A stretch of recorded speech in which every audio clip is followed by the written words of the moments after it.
thought they had banished us forever. But now,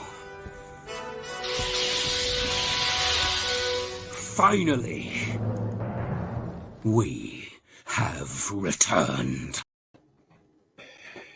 Good afternoon, everybody. Welcome to Writers Showcase. It's that time of the week again.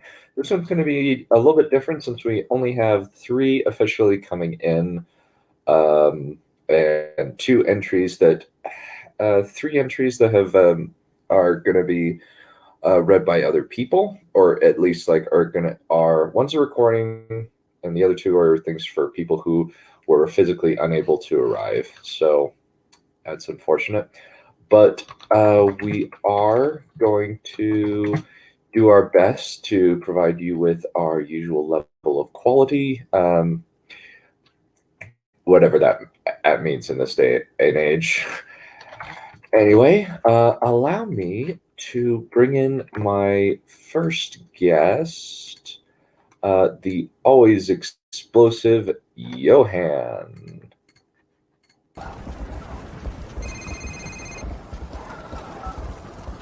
Is everything ready?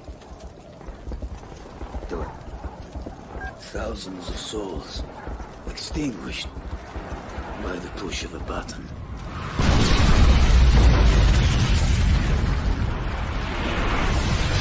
Understand, Yuri. This is only the beginning. Hello. That one is so satisfying to watch. Cool. Well, we're Wolf has. Oh no. Johan has been spoken wrong. Oh no. Did you misname him? How dare you! I'm offended right now. Straight into the heart. I love making fun of those people. Never gets old. No, it kind of doesn't, unfortunately, because they're memes. My memes. My precious- memes. Alrighty, let's share audio, and I'll try to crank it as much as I can. So, this is Blue's spot. Or Blue's reading. She pre-recorded it and sent it to us. So this will kind of just be how it works. Hopefully the volume works okay. I've cranked it up as high as I can. When sharing tabs, it's a little bit better than than iTunes or sharing my whole screen. So hopefully that works okay. So all right, we'll start with Blue. I'm excited. We'll start with Blue, and then I'll do Mothmaster. Then Johan can read his. Then hopefully Balerion will be here. If not, I'll read a Scabiring Rider.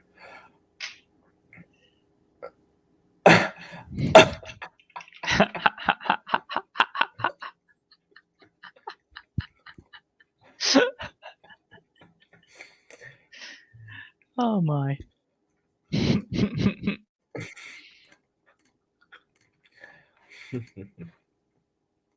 All right.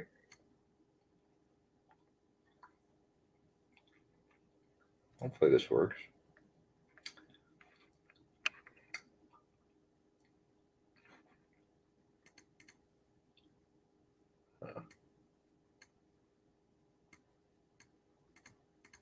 I don't know what is going on. If it doesn't work, well, that happens. Okay, let me maybe if I download it, it'll work. If it is in a Google Doc, you should be able to read it. Have it done with Media Player, if I'm correct. Windows Media Player should be fine. Let's see if Windows Media Player should work. Settings, finish. Okay. It's always nice to see technical difficulties coming in. Okay. Okay, let me see. With this one, share screen, window, Windows Media Player. No, audio isn't sharing. Share screen, window. Oh.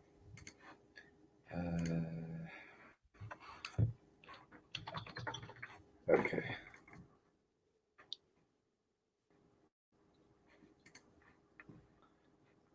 Okay. Okay. Cool. Okay. Window. Group music. Oh. Hopefully that. Oh, it should. I don't know if it will share audio. Yeah, let me. It'll probably have to be my whole screen. So. Oh, no, Yeah, it's that totally happens cool. normally. That the file is too big to send over to Discord. It's always sad. Alrighty. Alrighty. So it's turned all the way up. Hopefully this will work. So, what are your predictions? Alaric asked Elvin in a hushed tone as he led her down the mere forward. Well, besides the required good name and blessing, this one is also very pretty, Elvin responded, taking in the petite blonde that rode beside her brother. Your brother likes pretty? Elvin scoffed at her friend. Is that does that sound good? I don't hear anything, so that's not good. It's Well, frustrating. yeah, That is- I know. It's very Yeah. annoying. Have you shared audio, or is Yep. the? Yep. Oh no! Girls, use StreamYard. Yeah. Yeah, I don't know what the problem is since sharing my screen sometimes uh doesn't work. Yeah, it's The S was silent. yeah, I guess so. I mean, Uh, let me see. Let's see if I can open it with copy URL to Google Drive. It's annoying.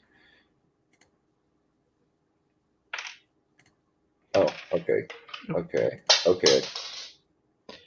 there goes my Okay. coin. Oh, okay. I think I got it to work on MP4. Okay. Hopefully that'll work a little bit better. Let's see. So, what are your predictions? Alaric Oh asked god, Elvin in a that's hushed not tone as he loud led at her all. down the mere forward. Well, besides the required good name and blessing, Maybe you this just one need to crank the is also volume. very pretty, Yep, Elvin if you don't responded, mind me. Well, taking it's in the even. petite blonde It that is rode kind of beside her quiet brother. on my end Your too. brother Like I'm cranked up all the way to 100, and I can barely hear it. So We might could just be silent and then, let all the people crank up their telephone and then, not yeah. talk and then hopefully. Yeah. Yeah, I'll mute myself once it starts Same. playing. Yeah. Alrighty. 3.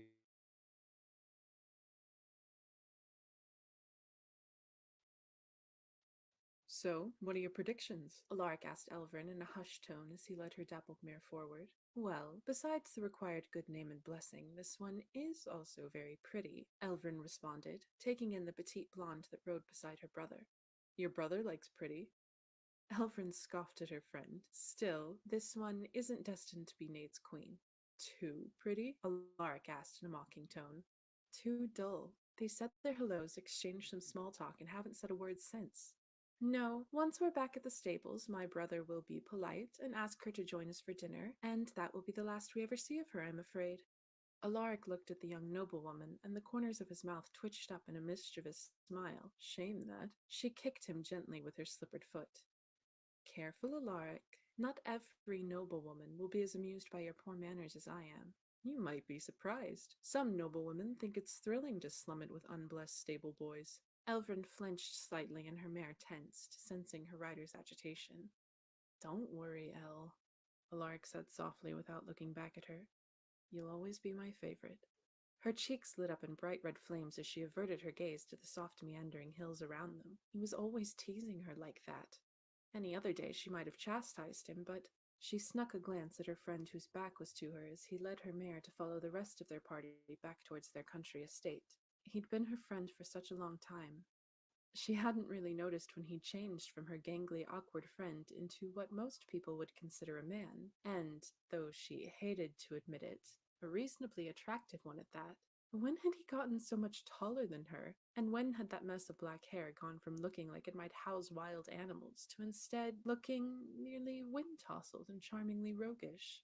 Everyone had noticed but her. What was worse, everyone had started to speculate about the nature of their relationship. She was so used to being the one ignored among all of her siblings that the rumors had surprised her. But her grandmother, never one to be caught off guard, had swiftly ordered Elvrin to put an end to all interactions with Alaric. Allowing him to lead her horse on this short ride out into the country was an obvious defiance of that order, but she couldn't just stop speaking to him without telling him why. They rode on in silence while Elvrin tried to find the words she needed. She imagined that the soft voices of the other riders in their party were all mocking them, the two foolish children who had put off growing up and into their duties for entirely too long. Elvrin counted the horse's hoofbeats. 1, 2, 3. She'd pluck up the nerve to say what she had to on 10. 4, 5, 6. The wind picked up and blew the tall grass into rippling waves. It was too pretty of a day for something like this. In stories, it always rained when sad things happened. 7, 8, 9. Elle, Alaric's voice cut in. It's okay. You don't have to say it. I already know. Maids talk. She stared at the back of his head. He didn't sound as upset as she'd expected. Of course, she hadn't wanted him to be upset. Had she? I'm sorry, Alaric. I suppose we both knew it was just a matter of time, but I wish we had more of it. Time, that is. She winced when she saw his shoulders shrug nonchalantly. Yes, she had wanted him to care. More than that, at least. Can you get away tonight? He asked her casually. I planned something for us if you can. One last adventure in our secret hideout. Elvrin smiled in spite of herself. Bittersweet as the idea was, she couldn't think of a more appropriate place for their friendship to come to an end than the hollowed-out tree where it had begun. When we get to the stables, I'll tell Nate. He'll cover for me with grandmother. No one ever misses me at these kinds of things anyways. I can't do the party tricks that the rest of my siblings can. Elvrin! Her younger sister Olivia rode up to her in a huff as though summoned by having been mentioned. Tell William he's wrong. Of course, Olivia, although I think I should know what it is he's wrong about before I do. He said the rebels have a weapon that takes away blessings and they're gonna kill us all in our beds. The offending youngest brother rode up to clear his name. That's what Bertrand says, and he's 12 years old, so he should know. William nodded haughtily as though he had dealt a decisive blow with that argument. Tell her, Al. Tell her I'm right. I'm sorry, little brother, but I'm afraid I have to side with Olivia in this matter. Those rumors pop up every time the rebels get riled up, but that's all they ever are. Rumors. Told ya, Olivia admonished. William grumbled under his breath as he pulled away and towards the stables. I still say we're all doomed. Alaric led her mare into the stable and helped her dismount. I'll wait for you at the edge of the trees, he said in a low voice. Elvrin, not willing to waste any time, found Nate and pulled him out of the stables and away from prying ears. Nate, I have a favor to ask. Don't you always? Her brother laughed. Let me guess, you want me to get you out of dinner? Elvrin feigned shock.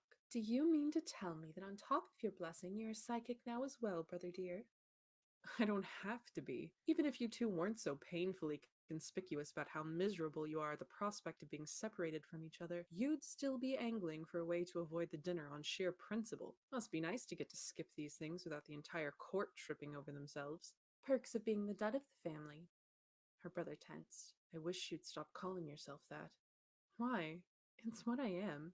I'm practically an adult, Nate. I've had plenty of time to adjust to not having a blessing. Will you feel the same when you can't talk to your only unblessed friend anymore? He asked her. That made Elvrin pause.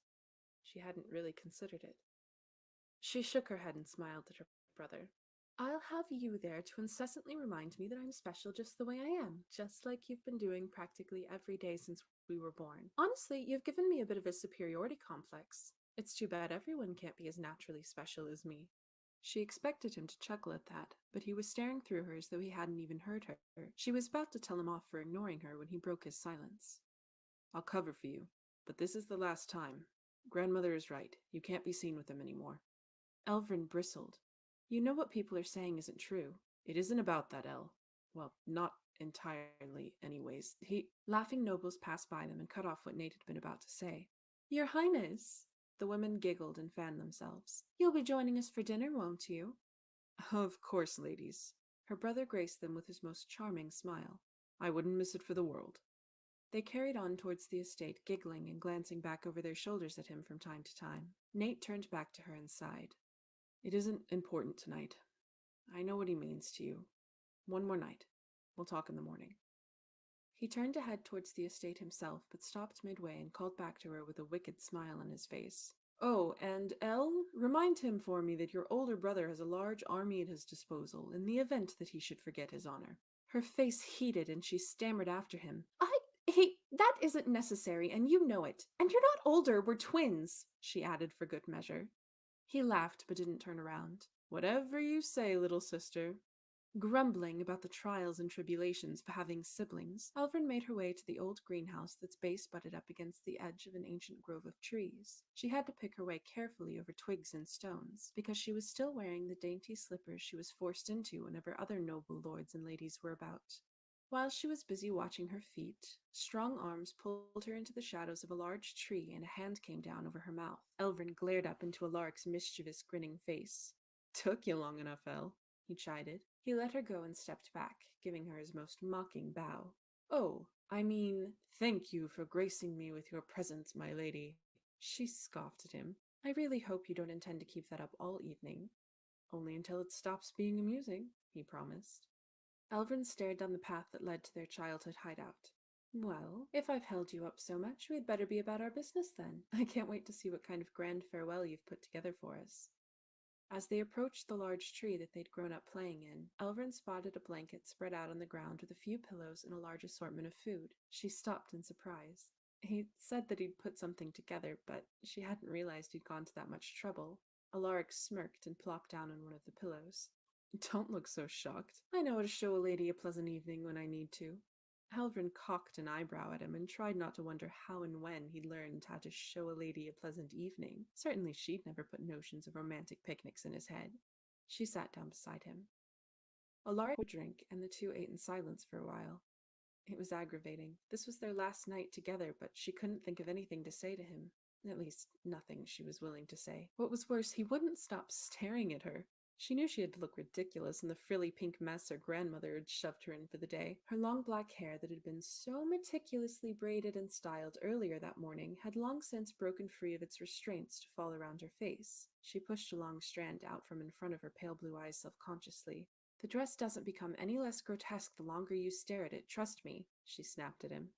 It's not the dress I was staring at. How long have you been pretty? He asked her in an incredulous voice, as though she'd done something unforgivable. What kind of a question is that? She stammered. And besides, I could ask the same of you. I got pretty. Yes. Well, no, but you have shoulders.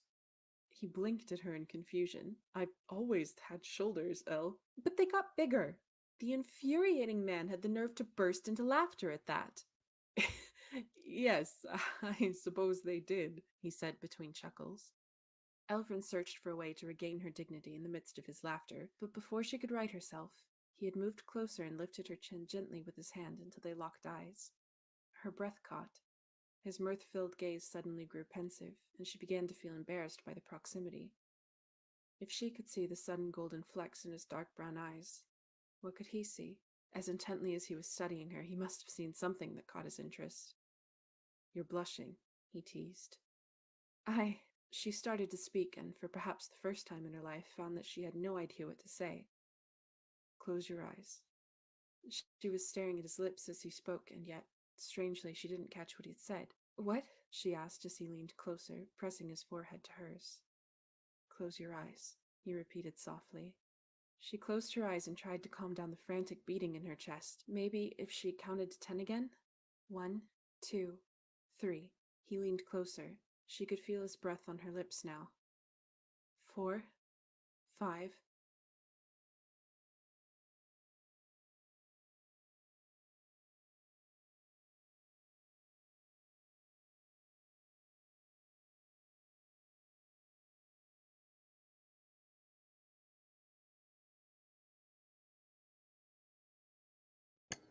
Very nice. I think that's the end. Hold on a sec. I need to lower the voice a little bit down. Yeah. Crank Yeah. 1, crank 2, done. Mm. That Yeah. was that was not bad at all. It was very, very charming, I have to say. That was very sweet. Indeed. The oh, it just died. Oh, yeah, yeah. I was kind of curious, like, okay, so why is it? It said that it's only striking partway through, and like it only like it just abruptly stops at 11:20. That's really weird. I don't know why, but yeah, that I definitely have to say that that was very, very, very nice. I get a good like feel of the characters from this very in a very, very short amount of time, which I think is a really hard thing to do. Like I get the idea that the girl, I can't remember the name, but I just get the feeling that the girl, like she's self-confident in herself, but there are limitations to what she's able to do. Elvin? Oh yeah. And I do like the wit. The wit in the dialogue is very, very nice. I think it's very, Mhm. very, very, very textured and layered. The conversations were also very fluent. Fluent? Flowing. Yeah, flowing, which means that you have like this up and down conversation, which really helps with the flow, and it creates the atmosphere in the surroundings as well, which is really nice. Yep. And also, Blue did a really good job on voice acting. I really liked it with the Yeah, multiple voices. yeah, I really don't know why it froze at 11:20. That's really weird. Or like, and I tried to fast forward it to like just the forward to see if like there was anything, but I guess maybe just file recording or something, running BS or something. Yeah, it happens. It happens. Trust me. When I try to do a live stream, most of the time, so also other things go definitely wrong. So all the things can go wrong. hmm It's a Murphy's law. Speaking of Murphy's Law, please welcome.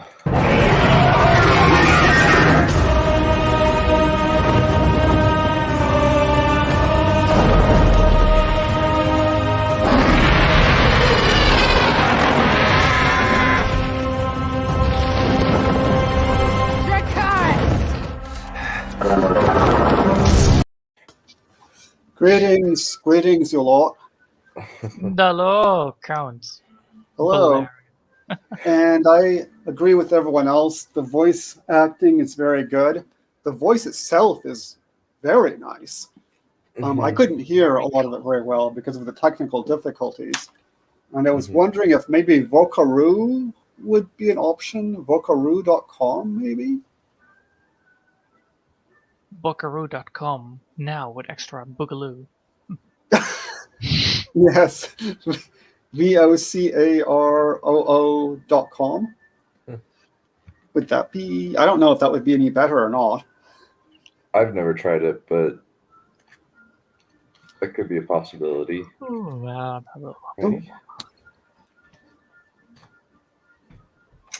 Oh. Yes. Alrighty. Oh, sorry, Moth Chap. Don't call the lady mate, though. Speak to her respectfully.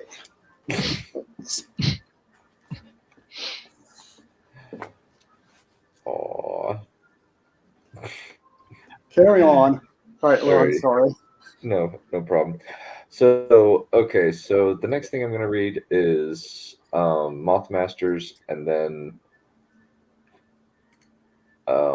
that sounds maybe I'll have to, now that I have a new computer, I can kind of download more apps on it that might make the viewing experience a little bit better. Like I know StreamYards works a little bit better now, and I don't have any crash problems. I know when I share on YouTube, it works a lot better than if I'm on my laptop. The guys are all cats and should all die. My dude. Better than McQueen, in, I guess. Well, I don't know about that. She is McQueen. She's I call McQueen. everybody good or mate. Meaty No. boy. Yar, yar, yar. No, you will address them as Brightness or as My Lady. You are indeed most British. Very British. but Very but posh. but I think it is better to call them chaps, my boy. Anyone caught calling Becca mate will be slowly fried alive.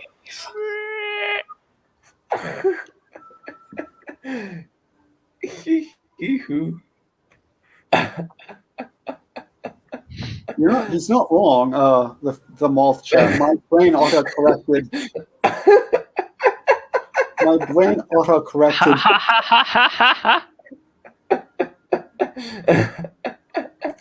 Don is getting a general direction middle finger. Yes, pointing that finger right there.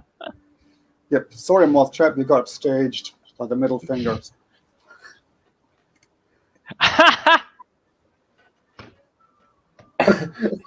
What, middle of me? Maybe? Never. Quite never. Shun the non-believer, Charlie, and all that flim flam. Die painfully.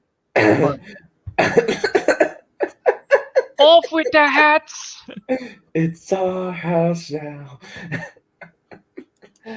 Alrighty.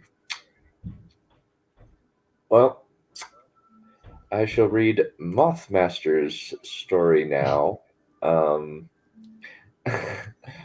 Alright, so preface/recap.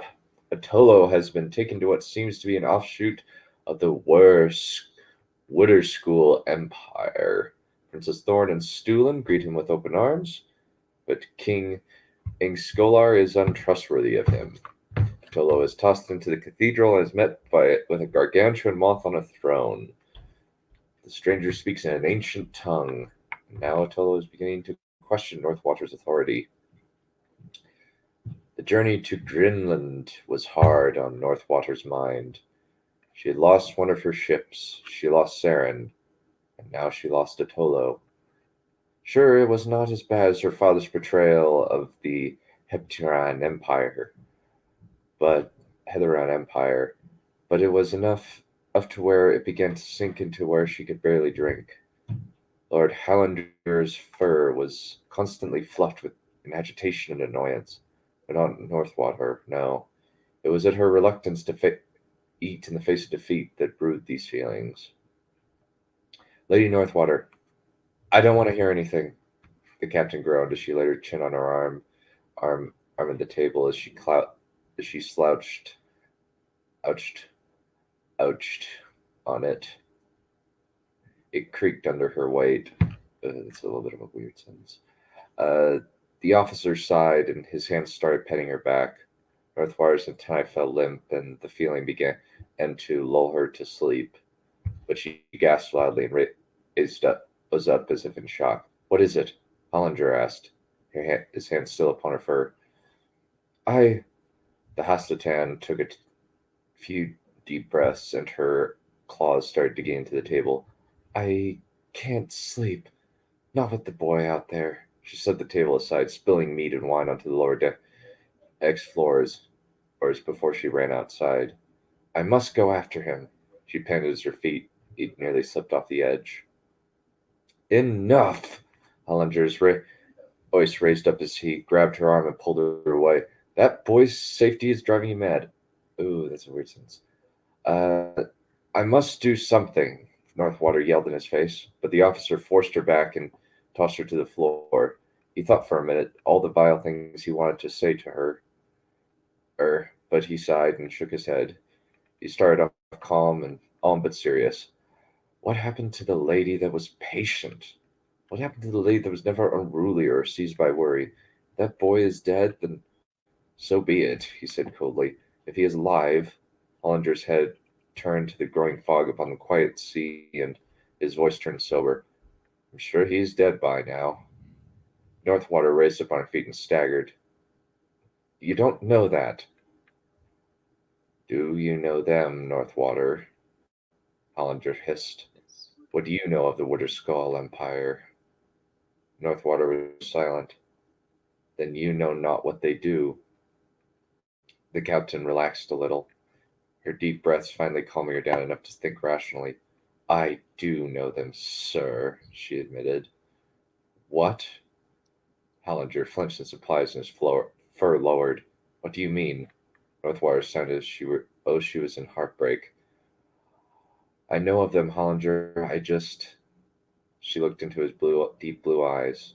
I don't know how to tell you. The officer blinked a few times before he sat down and his legs curled together. Do tell me.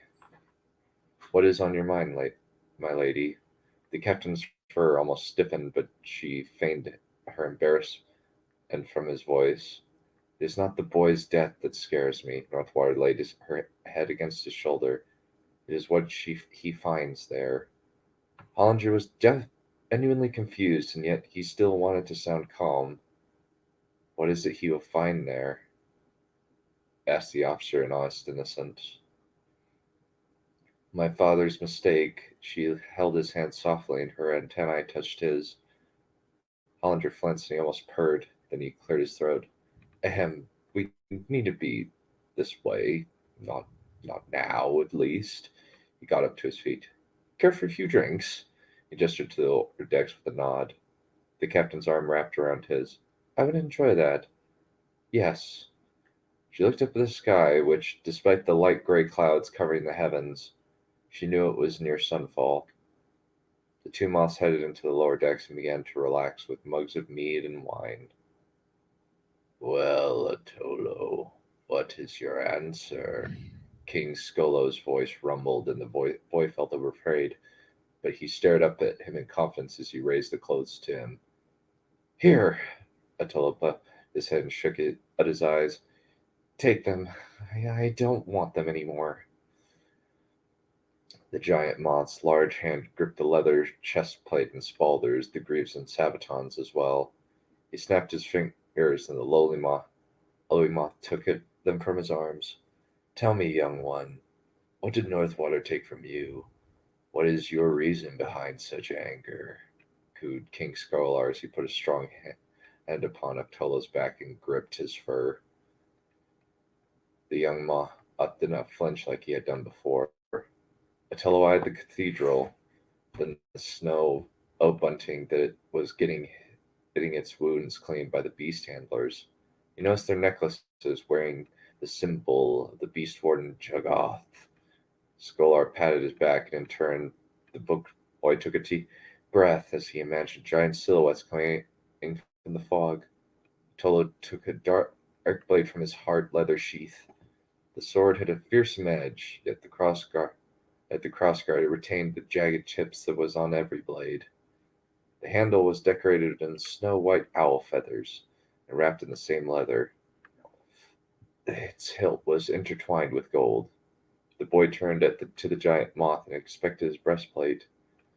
Then his gaze turned to those thin blue eyes. She heard the moth in the cathedral. Atolo glanced at the stone tower for a bit. I think she's going to kill him. She hated the thought of it, but his hatred for that thought was not even close for what he felt for Northwater. No, hatred was an understatement. Nothing could compare to that feeling. It couldn't be called anything. It was the sort of rage that was beyond any name that it could receive. Under his hand, the King's Scholar felt his fur warming with anger, and he saw within him that it was something that his mortal words could describe as not a want for destruction, but a need for it.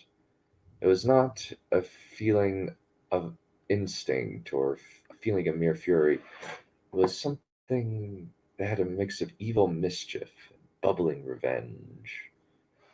Yet even the king did not know what that imprisoned bastard said to him. All he knew was that Atolo was thrown in here with a full set of leather and came out from the cathedral naked, with a sheath around his body with a sword attached to him and said armor in his hands. Whatever was said to the boy had changed his mind to where he could walk unclothed and knowing whether with his armor in his hands. Very well, King Skolar. Valar sighed and nodded. Then what shall you wear? He asked the young moth, glaring into the glowing mist. Whatever you have, my king. Attilo turned to the archsmiths and leatherworkers, his voice laced with malice and retribution. Whatever you have.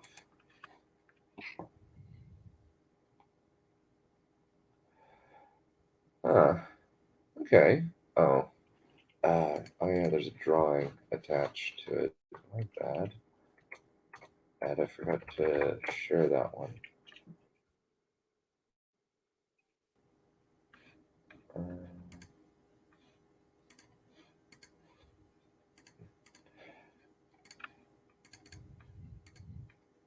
Yeah, that's the little bit of moth right there. Nice. I like it. I like a lot of the ideas there. I like the moral grayness. Just some of the word choice was kind of throwing me off a little bit. I had to change it a few times so that it made a little bit more sense. I guess I could, like, I definitely get the feel that you're going for, but it was kind of just like some of the sentences were a little bit like just awkwardly worded and kind of made it a little bit hard for me to read. The overall story is very engaging. I like the artwork.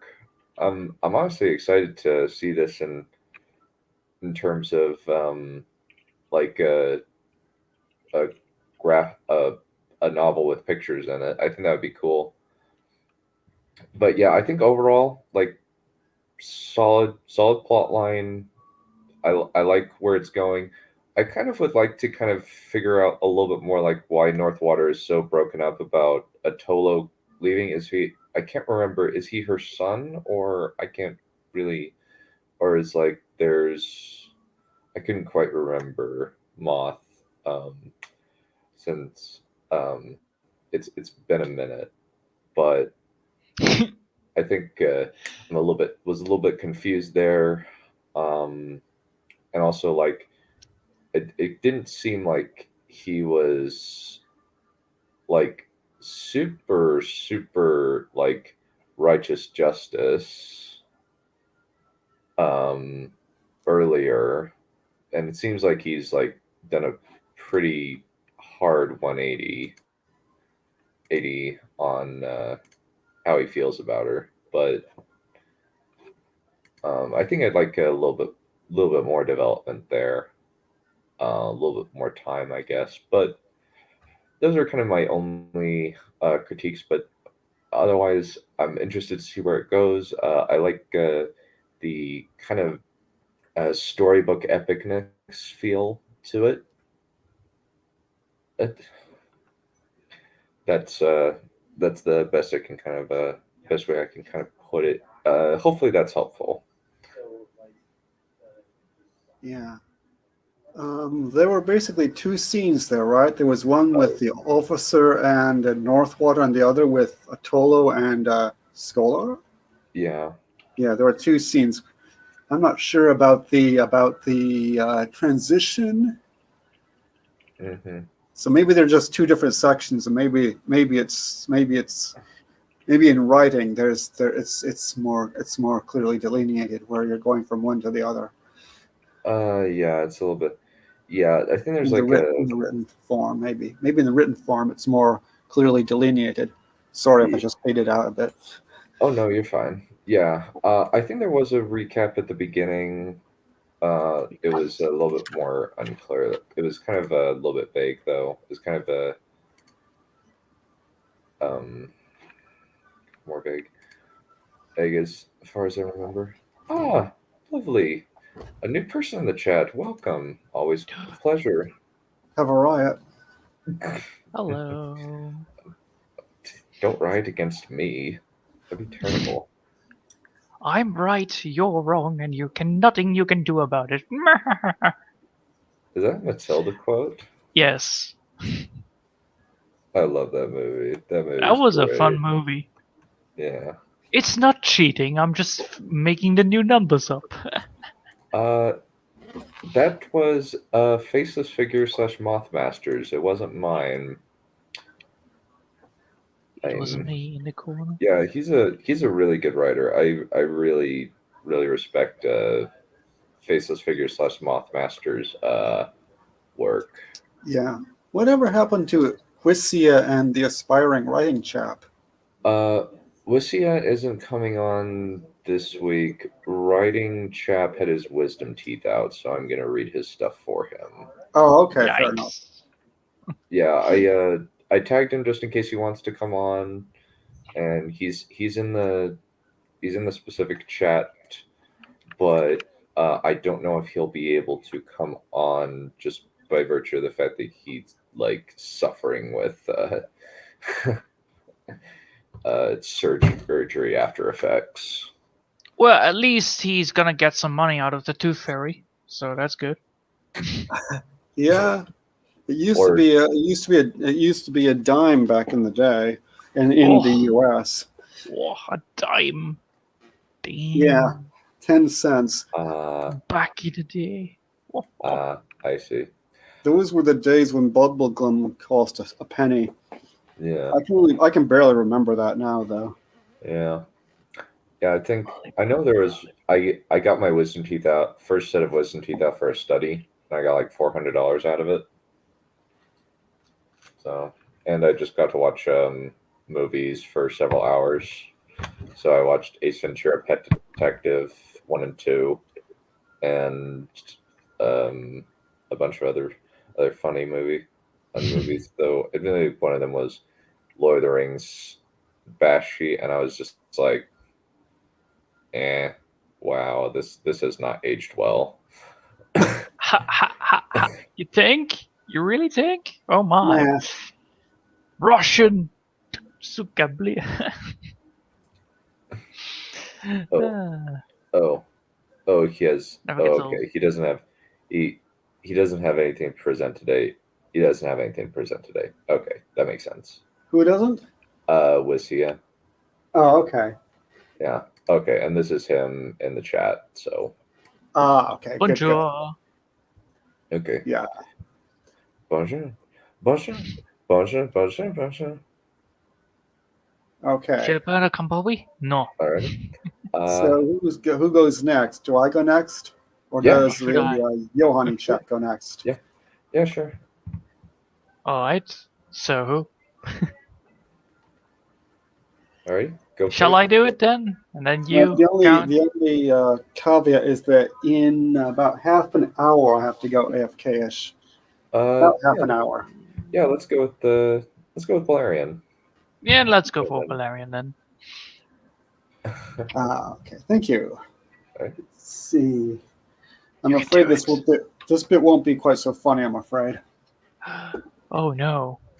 We won't have any cross-dressing monkeys or laws against wearing clothes. I don't think so. Cross-dressing law. I don't think so. This is the same chapter, but this is a less amusing bit of the chapter. Let's see. So here we are. Okay, this is Lady Margaret, Chapter 8. Markaruna's death had come suddenly, without a prolonged illness. This did not make it any the easier for Margaret to bear, nor did the funeral, elaborate and beautiful as it was, do much to allay her grief. Now I needed you more than ever, she silently told her mother. Why did you have to leave me now, so suddenly? I grieve with my lady. Varane, her old governess, walked up to Margaret and curtsied. She had long since ceased to be responsible for Margaret's education, or even her younger sister Adri's, but she retained a position of honor at the castle, taking precedence over all other female and most male servants, and receiving a comfortable pension. She alone among the female servants wore a golden ring. The rest had to content themselves with silver. And Margaret still not infrequently went to her for advice. I thank you, governess. Margaret bowed her head and kissed the governess's hand with her eyelashes. She had difficulty getting the words out, but then she exploded. There are far too many people. Why does a noblewoman have to live her entire life in public? Indeed, all of Pylamar's vassals, along with representatives of the peasantry, were present at the obsequies. There needs to be a comma in there, pardon me. Oh, sorry.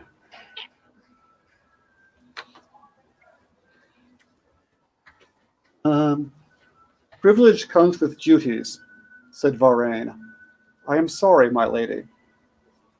Having more or less composed herself, Margaret bowed her head again, and then followed her father and Adri in the cortege that accompanied Markaruna to the temple, where the Yaji and Yajani were celebrating the funeral rite. Margaret watched in a daze as the Blessed One was placed upon the altar in the sanctuary, the Mananja, or Ford to Beyond, as the space was called in Turanian, and was anointed with wax from the red the red candle of Nyaja, the purple candle of Ikri, and the orange candle of Nihandra. In her grief, Margaret was scarcely aware of hearing the great hymn, Karat, In Sangarawad, and the Waramadic readings. She later dimly remembered hearing the story of Saram being tempted by Suwara with the promise of the resuscitation of his parents, but had otherwise no clear recollection of the readings or the sermon. She had probably been weeping again. She tried to dry her tears, as she knew full well that a noblewoman ought to maintain better self-control, and above all should pay greater heed to the sacred words. But human weakness could not be wholly denied. At the sacrifice to Ishtaka, Ru, and Jamarad, Margaret herself placed the Sennathel flower of Serthatan and calendar flowers and palm trees representing the country of Palismu upon her mother's bosom.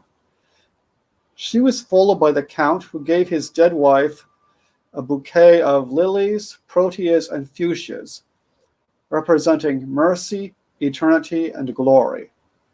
Finally, the Yaji and Yajani adorned Markaruna. Gave Markaruna branches of the Huncha. Sorry, pardon me. I thought this was better edited. Sorry about that.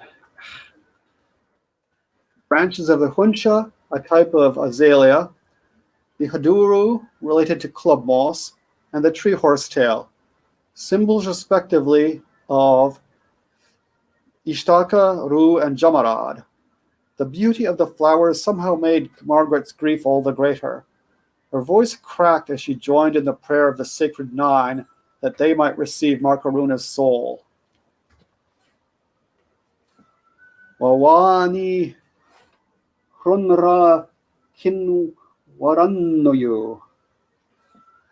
After the sacred waters of the Angara, which some said were the tears of the Godhead, had been sprinkled upon the Blessed One, the congregation recessed to the Dathlon, the river, where Markaruna was placed in a barge and rowed to her final resting place on the banks of the river, to the sound of flutes and water drums, instruments Margaret could never again hear without tears. She, Adri, and Pylamar accompanied the deceased on the barge, that they might bid her a final farewell. The days that followed were painful for Margaret and Adri, who wept together many a night. They were all the more painful for the Count, in that he was expected to be even more stoic in the face of grief than were his daughters, and he had many duties to perform that would not wait. They, it is true, had to sew his mourning garments in addition to their own, but he had to order a funeral feast for his dependents and must carry on running the estates, all without being able to shed a single tear in public without violating the strict etiquette of the aristocracy. 2 nights after the funeral, as Margaret was making a not very successful attempt to sleep in spite of her grief, she heard someone quietly slip into her room. "Lady, not cry out," said the figure, throwing back her hood. Thavdath? Whispered Margaret. Lady, follow me, said Thavdath. I take you to noble father. I gave Gaga potion. She sleep, but must make haste. There's a secret passage to the roof, said Margaret. We can take that and then... Father lets me up with a cloth ladder, but I have to hit a drum first. And... No drum, said Thavdath. Noble father will know. Margaret pushed aside her chest of clothes and slid a panel to the left. Then, struck by a sudden thought, she reached into the chest and took out a hooded cape and put it on. Thavdath smiled. Good, she said. Lady, follow. Half a moment. Sorry, just grabbing some water. Thavdath led Margaret up a long, dark, narrow passage that sloped gradually upwards, with several sudden turnings. At length, Margaret and Thavdath found themselves upon the roof next to their parents', now only her father's, tower. Thavdath bowed her head. She had not yet learnt to curtsy properly, and Margaret smiled her thanks. The torch in the chamber was still lit, and the Count immediately lowered a cloth ladder. As she climbed in through the window, Margaret noticed that her father looked even more careworn than he had theretofore. He spent much of the ensuing conversation fiddling with his rosary. Margaret, said Pylamar, I must speak to you, and no one besides Thavdath may know. I don't want Thavdath to know either after this conversation. When I want to talk to you, I shall send a message in code. I shall teach you this code tonight, but first and most important, I believe your mother was poisoned. What? Said Margaret. Who would dare? Who would even want to? Everyone loved her. You remember how sudden this death was? Asked the Count pointedly. Yes, but... She was in perfect health, and then she died, continued Pylamar, out of a cloudless sky. This was no natural death, I'm sure of it. There was a spy. Gaga, said Margaret. But why would she kill Mother?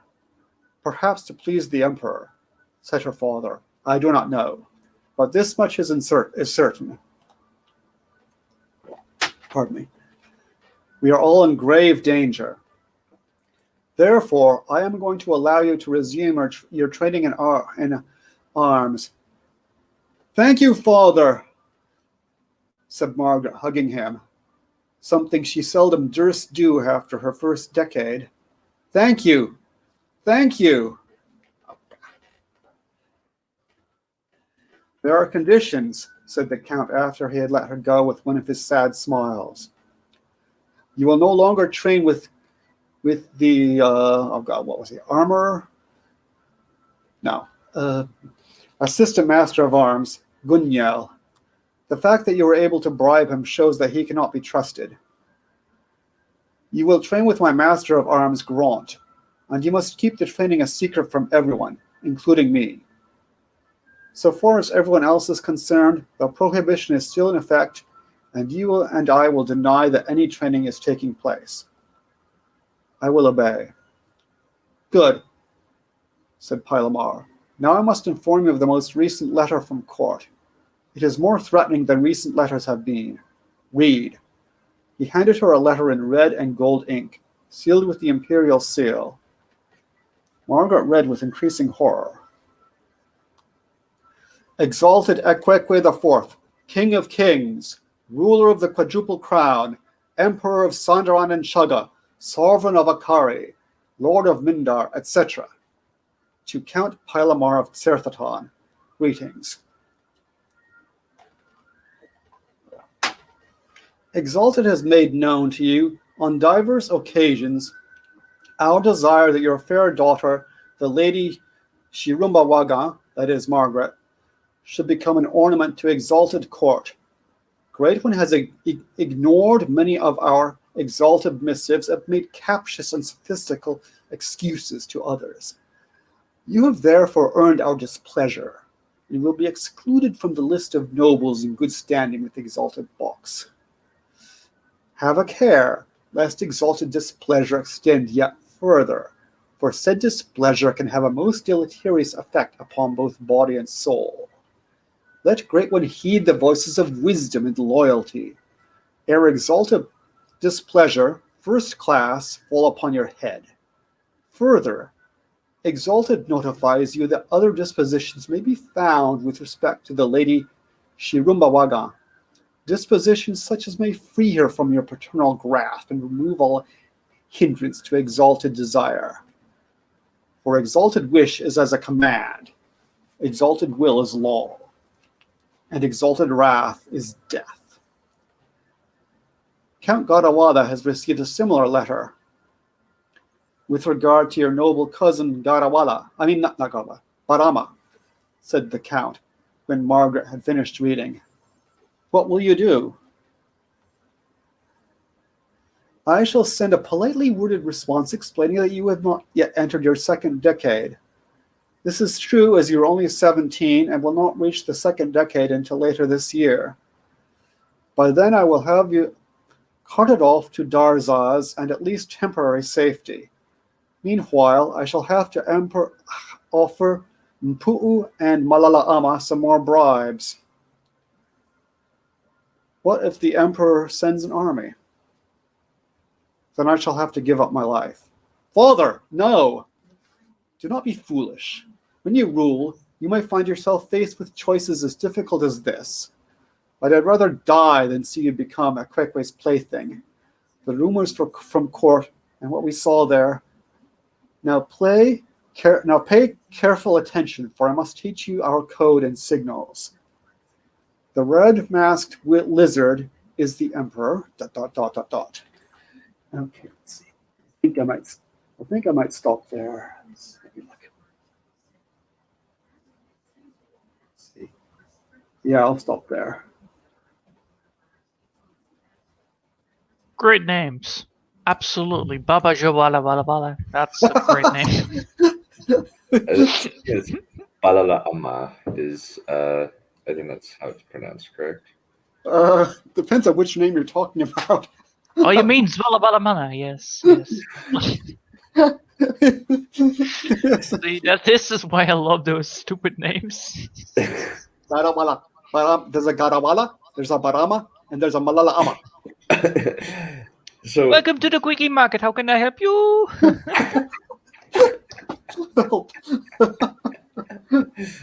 help. We're all a bunch of crazy racists in here. What are you talking about?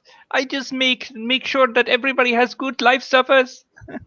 Ahem, we should probably clarify that we are not actually crazy racists in here. Just in case somebody... We are not crazy. Yeah, we are not crazy racists. We're just weirdos.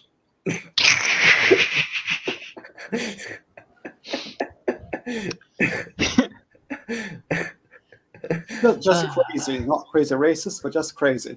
Well, I did a test, and it turns out I am totally not a racist. Yeah. I had 0 of the 0 points. Yeah. Okay. So that was our good friend Count Balerion, the cat chap. That's me. Cat chap. That's me, the sagely Balerion curmudgeon chap. Well, shall I start then? Sure. Unless anyone has any feedback. Well, I said already. The names are really good. This was one that I thought was interesting. What are your thoughts? Where's my other one? I'm looking for something. Where is that thing? Oh, here it is. I'm trying to find my notebook. Sorry.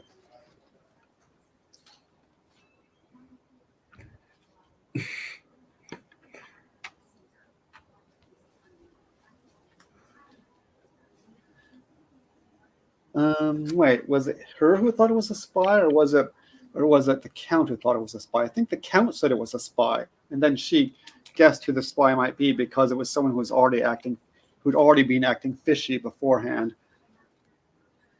It's the Count who says there was a spy. Maybe it's not clear when I'm reading out loud who's talking, but it should be clear in writing anyway. Mm-hmm. In written form, it should be clear Yeah. who's talking. But no, that wasn't her who said it was a spy. That was the Count.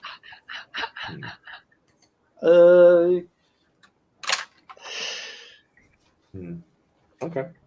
In what sense was she changing her mind about though? How much? Okay, is that maybe that it's a little bit too abrupt? Margaret changed because I'm not aware that she changed her mind particularly. So was that the impression people in general have, that she suddenly changed her mind? I mean, she wouldn't have thought of poison right away. That's not the kind of thing she would have thought of on her own right away. Her father had to bring that up before she could. Well, she wouldn't. That's not something that would come when somebody dies on you. Don't necessarily assume right away that somebody got murdered. True, especially when you're like 17 and kind of naive. Yeah. So that works for me. That makes sense. Mm-hmm. Maybe that's a little abrupt. I think one thing that I would kind of like to see more is kind of a little bit more internal monologue from the characters, like what they're thinking. Maybe that would help. Yeah. There are bits of monologues here and there, but this bit was mostly text, it seems like. Mostly dialogue, Mm-hmm. except for the bit where I'm describing the funeral. There I do have bits of. Yeah. Margaret felt this. Margaret thought. Yeah. I think that part is really good. I think kind of just later is kind of when they're like going back and forth. Like there's kind of like it's just dialogue and talking heads a little bit. Yeah. That's kind of my impression. I could be wrong, but that was just my impression. Yeah. I tend to like doing dialogue, and then I just let the dialogue speak for itself sometimes. Yeah. Sometimes like there's it works to kind of have like the back and forth, but sometimes like kind of like how we are in real life, where we kind of like we'll try and think of something to say. Like sometimes that happens. So yeah, like especially when like new information like that is being processed, it can really, I think it can kind of help bridge the gap in the reader's mind, so it doesn't feel as abrupt. Yes. So when you kind of see what her thought process is, it's like, oh, okay, so this connects with this and this connects with this. Okay, this makes sense now. Yeah. Okay. So I'm actually gonna read Aspiring Writers thing next, because otherwise I'll be reading two things in a row. So no monkeys this time. Indeed, no cross-dressing monkeys. Yeah, sorry about that. That made my day. That was amazing. But then everyone totally forgot about the previous section, so no one will know. When I got back to the character who was in that first section, no one will remember who he was. Okay. Alrighty. I don't remember much of the previous story, so I don't know if I can give a recap, but I'm going to try to read this as good as I can. Her mind sensed them before she saw them. She was still unconscious from the previous dose, but she could feel a vague tingling in her forehead. She could hear them talking, though they were incomprehensible to her. The words warbled. A part of her knew that she should wake up, but her mind felt smothered. Something pricked her arm, and her mind cleared. Her eyes shot open to see Nick removing a needle from her arm. He gave her a smile, and she smiled back shyly. She didn't know what to think of him, but he seemed nice. In front of her, Will and Jeffrey stood at the foot of her bed, standing tall and commanding with their hands behind their backs. staring down at her. Jeffrey wore a similar outfit to the one last one she saw, baggy pants and a shirt, except this one the shirt was a dark green. Will was still in his coat, reinforcing her theory that he didn't wear anything else. Pushing herself up, she was surprised to see her arm had healed, leaving only a small scar. She flexed it, surprised at how easy it was. Even the earlier pains had vanished. How long would it have taken for her arm to heal if it wasn't for her abilities? Is there something you want? She asked them. The results of your host DNA have come in, Jeffrey told her, nodding to Will. Will stepped forward, clearing his throat. The results show that you are actually a triple host, giving you access to 3 abilities. The 3 you possessed are full mind host, part matter host, and a part soul host. She scowled slightly, as if I wasn't confused enough about what a host is. What is a part host? A part host only has access to a portion of the abilities a full host would have access to. So, what do I have access to? Your part host ability makes you a shapeshifter. Your enhanced healing ability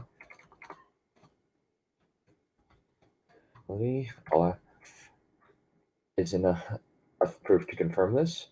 As for your part soul host, we don't know. How do you know about my other abilities, but not this one? You'll be given a more in-depth examination during your education, but the short answer is that we haven't had enough access to soul hosts to recognize what your DNA represents. Okay, so what does this mean for me? Jeffrey and Will glanced at each other. Well, for starters, we have come up with a name for you, assuming that you'll accept it. What do you think of the name Triple? Her eyes lit up. A name? Triple, she repeated slowly, or slower than she normally spoke. Trying it out.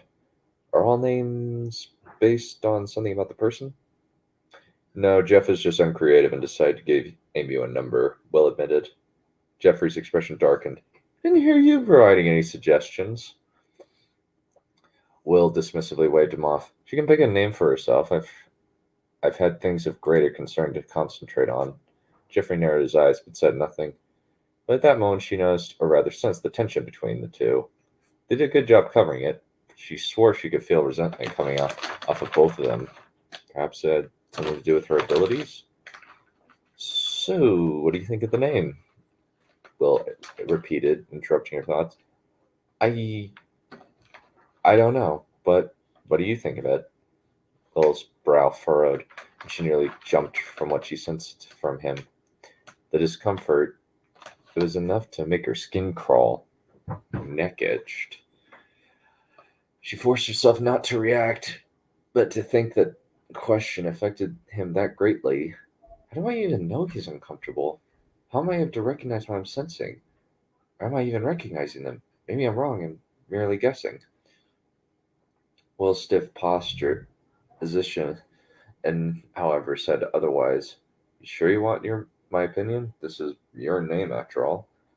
I know, but I want to know what you think of it. He frowned, looking even more uncomfortable. Perhaps Jeffrey or Nick could.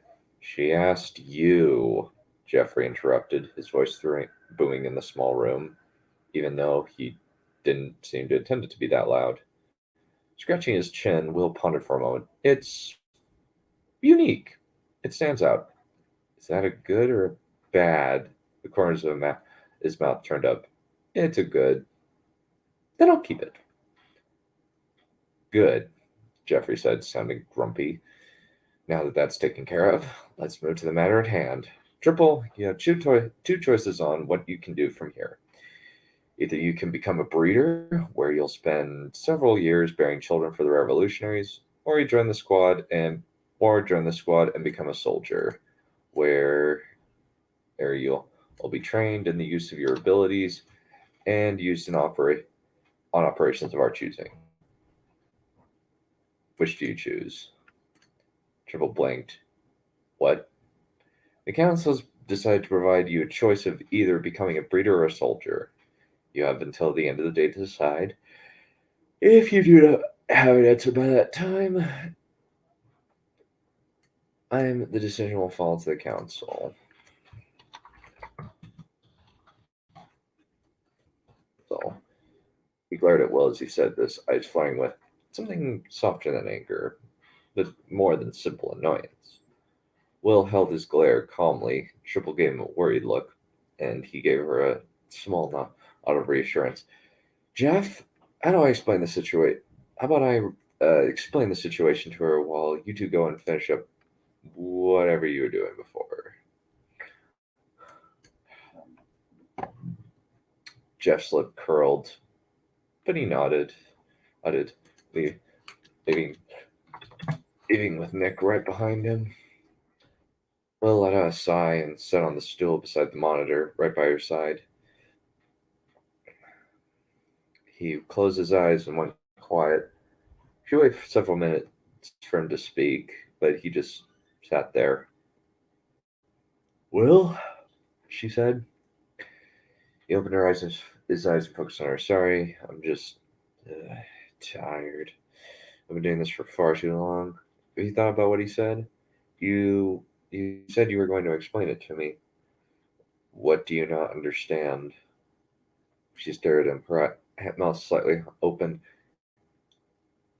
Everything. I am confused about everything I just heard. Will pursed his lips. Do you remember when I asked you if I knew what would happen to you? Yes, you said you didn't know. She felt a spike of embarrassment for him before it disappeared. It wasn't completely true. While I don't know what the council would decide, as only the council would know that, I highly suspected they were going to make you a breeder. They are low on matter hosts, even part matter house, and they would not let the chance to get another generation of them go. But then your DNA results came. He rubbed his eyes with his palms. The results confirmed that you are actually a triple host, making any chance of you getting anything besides a breeder disappear faster than a space host can teleport. Will suddenly let out a bitter laugh, making her shy away. She wasn't sure what to say or how to react, and as if that wasn't problematic enough, he continued, You ended up being even more special. You see, you are something of a potent mind host. She cocked an eyebrow. A third kind of host? How wonderful. Will chuckled. Potent hosts are a bit more powerful than normal hosts, and they have an easier time learning their abilities compared to full hosts. It's rare that we get one in our ranks, especially a mind host one. Why, what makes them so rare? Potent mind hosts can only be born from a source, who are basically host gods. For you to be a potent mind host, you have to be related to the mind source, Mirage. She's acting her breath. My parents are gods. One parent, and technically grandparent. You're her granddaughter, from what we can tell. We still have no idea who your parents might be, though we have some people looking into it. It's strange seeing the grotto end out of a source on Wesson 4 of all places. Triple half listened to him, staring at nothing. All the questions she had resurfaced, demanding her attention. Who is she supposed to be? How has she ended up in the camp? How is she related to a god? How did any of this make sense? Who was she? She wanted to ask Will these questions, demanding answers. She wanted to grab him and not let go until he told her everything. Her fists clenched, her nails biting into her palms. She noticed that Will had stopped talking and was looking at her with concern, but she was too focused on all the questions popping into her head to acknowledge it. Who was... Will's glasses cracked. The questions filling her mind slipped away and the chill went up her spine. Was that me? Setting his glasses aside, Will reached into his coat and took out a small circular case. He opened took out two transparent discs, contacts, and slipped them on. I should mention there is a strange phenomenon where potent hosts don't always have complete control over their abilities, and they will sometimes manifest by accident during times of stress, strong emotions, and times of unconsciousness or inattentiveness. So avoid breaking things if you can, she blushed. That's why he glared at me when the vials broke. Sorry. No need to be. This is a stressful time for you, and this decision will not be helping with that. But what decision am I making? You haven't even finished explaining that. You said they want me to be a breeder. What does that even mean for me? Will held up his hand. I know. I'm sorry. There's just a lot to explain, Ain, and I'm not sure how to communicate all of it to you. The council wants you to be a breeder, where they will force you to bear children with the help of some fertility pills to try and get more hosts. You'll be educated and taken care of throughout all of it, and you get to help raise your children with some other revolutionary volunteers. He frowned. If they want that, why give me a choice? Will blushed, looking away. Believe it or not, I have been in a similar situation where you are now. I haven't had any real choice in what was going to happen to me. I didn't want you to have no say in your future, so I contacted one of the council members, the one that coordinates scout units, and requested for you to be given the choice to join our squad. How'd you manage to convince them? Wasn't easy, he admitted. They didn't want you to let someone so young join in them in a combative capacity, but I convinced them that your potency would be useful in an upcoming operation that we have planned, and that you wouldn't need to take a combative role. He finally came around when I told him that you were provided the two choices, so we wouldn't be forcing you to become a soldier, and you are an adult, so you should be allowed to make that choice. Not much of a choice, he grumbled. Either be a soldier and die, or be forced to bear children that I'd rather not have. It was the most I would be able to do, and I'm honestly surprised Preeminent managed to convince the other council members to give you that choice. They aren't going away. How about I choose to live a regular life? Why can't I have that? Triple, do you know why you were put in that camp? She paused. No. Neither do we. It was a strange circumstance. You know why? Because you should have died right after you were born. Or I'd skipped a beat. What? The central ruling government? They have doctors secretly kill hosts like you right after they're born. Most hosts that are born don't survive past their first day alive. Only if the hosts that have been deemed as safe aren't killed off, and you do not fit that category. Anywhere you go, you'll be hunted down. Her expression fell. She started shaking her head.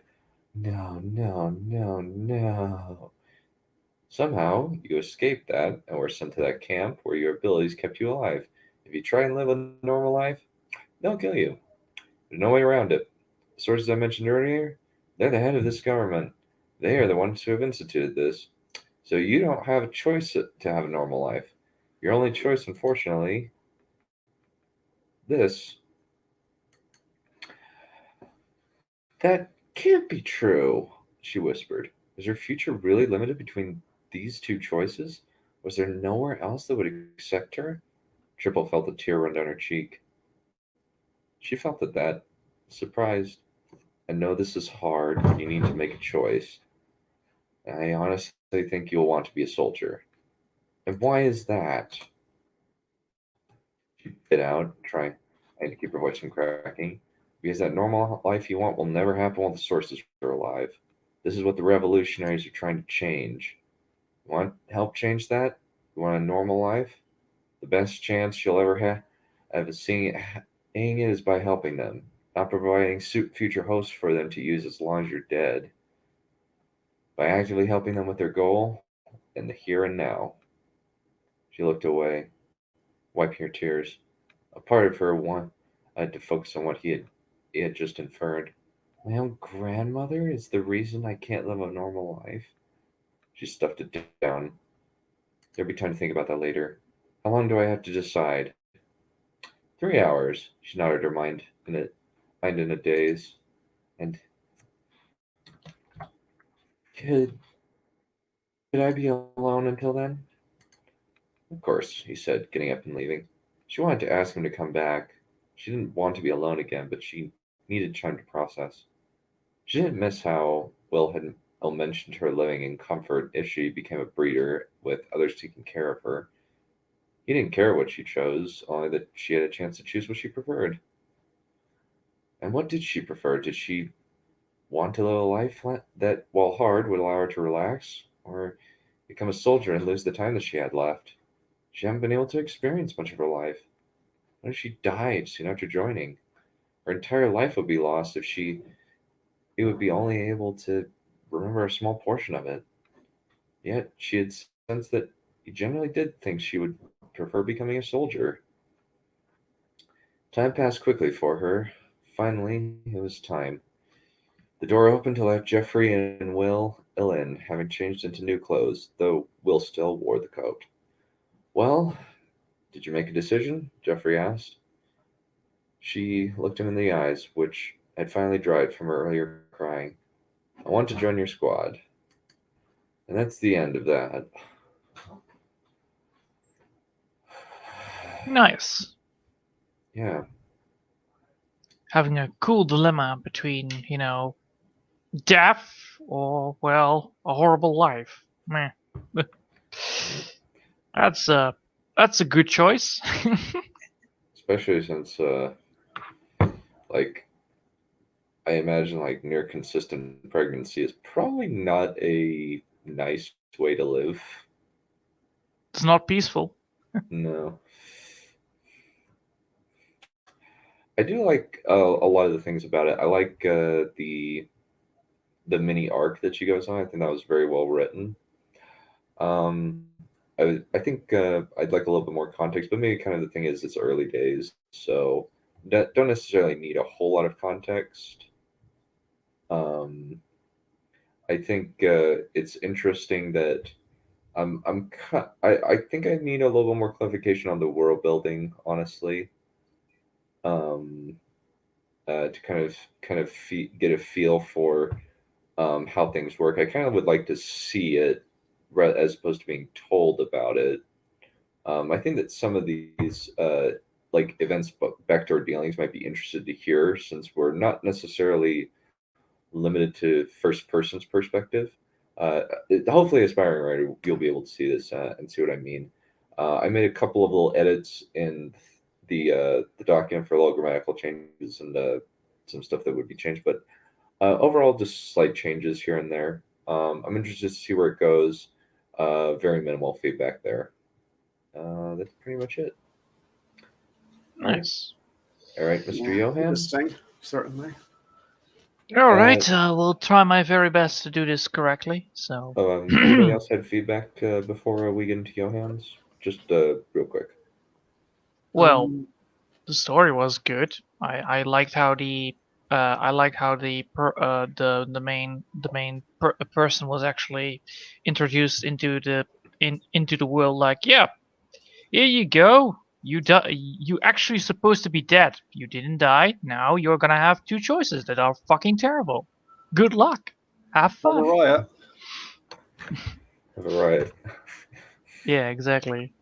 Have fun. And then, she has this mental breakdown, which was actually quite really well done. Yeah. It would be extremely painful for you. Yeah.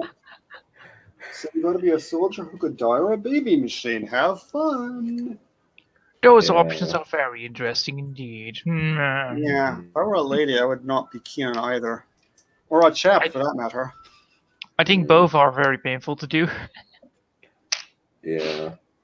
They bring children every day, every 6 months. No, thank you.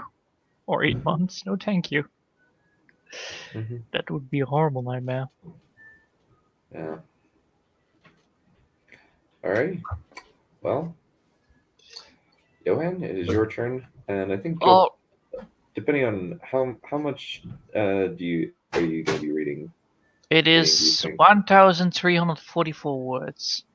Okay, so that's about 10 minutes. Yeah, around it. Oh. Oh.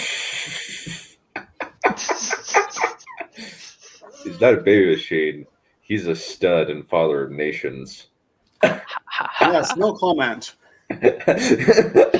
Yes, you may have heard of this disgusting thing in fanfic called M-preg, where a male gets pregnant just in order to, I think, to cause trauma. I've never read one of those, luckily, but that was just What? dogma.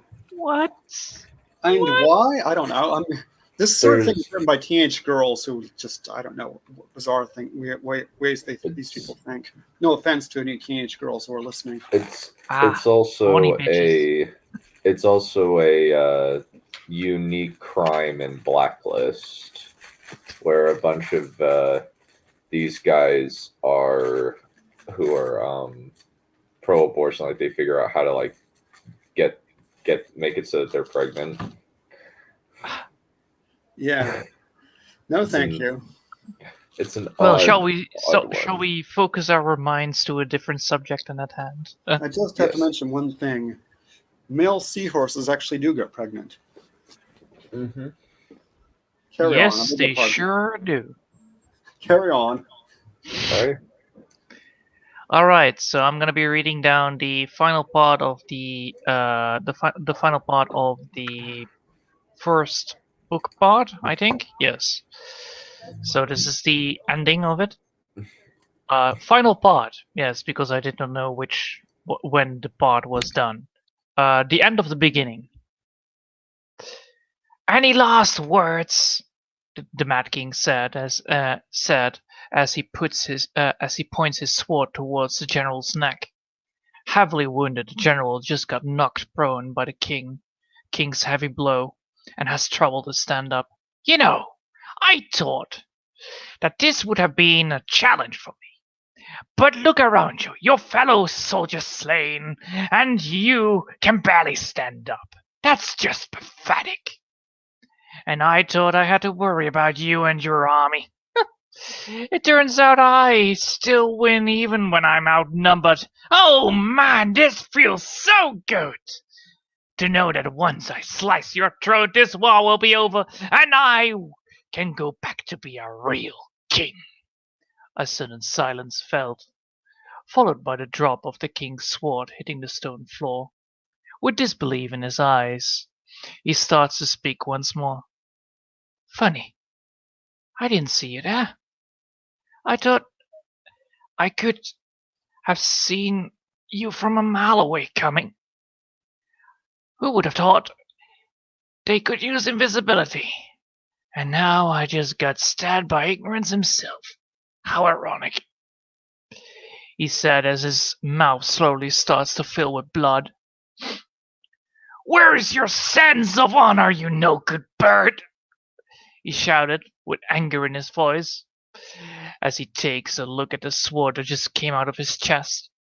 Behind him, an angel stands, covered in white robes, with a firm grip on the sword. The angel tightens his grip. Well, fuck! The Mad King shouted as he gets tossed into the stone pillar by the angel. Shortly after that, the angel teleports above him, and the Mad King gets impaled into the ground by the sword. This world does not need you, you hell spawn. Now go back to the shadows where you belong, shouted the angel in an Arthurian voice. Authoritarian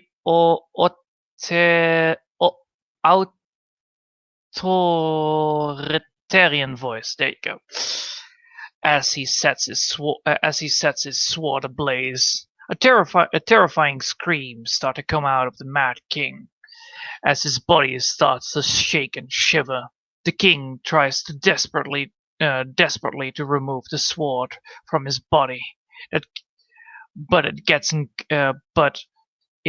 slowly engulfed in flames. Shortly after, the screaming stops, and the Mad King drops lifeless on the ground. The general, whose fight just got interrupted, starts to move. Picks himself up and then starts to move towards the angel, wounded but alive. Up there, fuck! This is bad. I wrote it wrong. All right. Yeah. Wounded but alive, he looks around, seeing the corpses of his fallen comrades on the ground. Some impaled on rock-like spikes, others met a worse fate. He tries to stand up and forms a proper bow to his savior. With pain felt through his whole body, he tries to keep his voice steadily.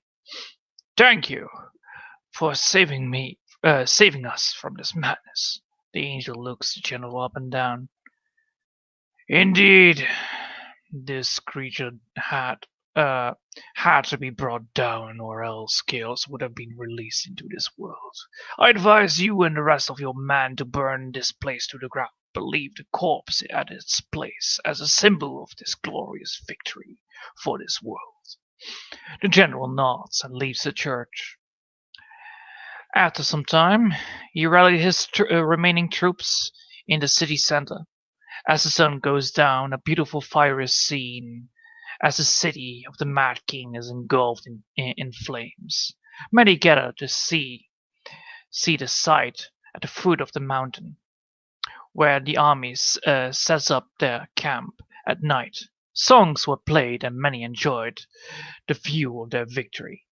Meanwhile, in the secret underground tunnel located underneath the city itself, Hanzo, Julius, and Jonas are running for their lives. We need to go faster! This whole place is going to be collapsing in 1 or 2 minutes. As Hanzo is picking up his pace. Well, what would you expect if your king is the source that holds everything together? Or do I really need to remind you guys what will happen to you when everything is going to smithereens? Jonas replied as starting picking up the pace himself. Well, ladies and gentlemen, we are going out with a blast. Who knew? Who knows? We might survive this. After all, it's just an unstable portal. As Julius is dodging some rocks that are falling on the road. Ha ha ha. Julius, very funny. Do I need to remind you, if we don't make it out of this alive, you're going to be teleported into a new world. But looking on the bright side, I won't have to deal with you and your gang anymore. If you fall behind, that is. Jonas replied with a smirk on his face as some more rocks are starting to fall down. Well, I'm fully aware of the situation at hand, Jonas. But since I'm here now, better make use of me. After all, you won't be able to get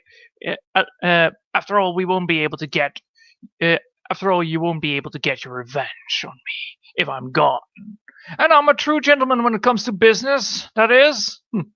Believe me, nothing ever was personal. Jonas replied with a grin shown on his face. With the 2 ladies in the room, please focus. It's already hard enough running away, and then also listening to you boring grudges conversation. I know my king fucked up big time, but I promised him to make sure that we get out of this alive. Now, get your shit together, since I'm done pointing fingers. Now, let's get a move on, shall we? Hanzo frustratedly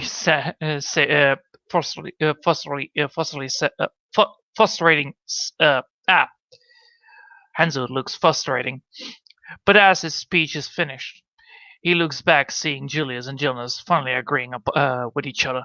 Well, Hanzo, all right. We're gonna put this on a hold for now. But don't think I will forget his crimes, Jonas said, while dodging a stone pillar falling apart. Yes, We will talk about this later, Jonas. Let us just focus. Getting out of here. Julius replied. And so they are starting to switch tactics. Hanzo is cutting down rocks in the front, while Julius is forming a magic shield around the grove, protecting them from above. While Jonas is deploying deploys quickly spider web-like substance on the pillars in the front of the tunnel to hold them from collapsing. 1 more minute remaining before the big blast. We're not even away from the blast zone. Oh, this is great! Hanzo shouted as he cuts through some rocks again, showing frustration on his face. Jones starts smiling and looking back at Julius. Well, I am not letting some portal explosion getting between me and my wife. Even if we get sucked into the portal, I will never stop finding a way back to my wife. Julius nodded and looks also back, seeing a blue light gaining distance between them. Well, looks like it's time for us to leave this world behind. Honestly, I think this world is rotten to the nail. But I should have seen it coming. Working for this king of yours. Well, I guess my greed got the better of me after all. I would have been definitely ending up in hell anyway. But you know what? It was all worth it. As he drops his magic shield and starts laughing, as he gets swallowed by the light. Well, looks like the corrupted ambassador went down with this ship, just like Jack did. I guess Jack was right after all. He's gonna take this world with him wherever he goes. Jonas smiled after getting swallowed by the light himself. What the hell, you guys? Are you gonna leave me behind or what? That was not a plan. Come back here, you cowards! As Hanzo switches directions and runs fearlessly into the light himself. And so a huge bright light appears in the center of the city, and swallowing it whole. As the light slowly fades, a big crater is shown. No traces were found of the city or its inhabitants. The only thing that was left was a sword made out of wood, covered in black ooze. The end. Very, very, very interesting. I definitely like the epic nature of it, where I was kind of confused as kind of the flow of things. That was kind of a little thing that I had there. But we do have another guest, Mr. Aspiring Writer. I don't have an official thing for him. Let me see if I can find it. We haven't. I think I can. This will probably just. I'll just probably do this. Astronaut Fred Randall.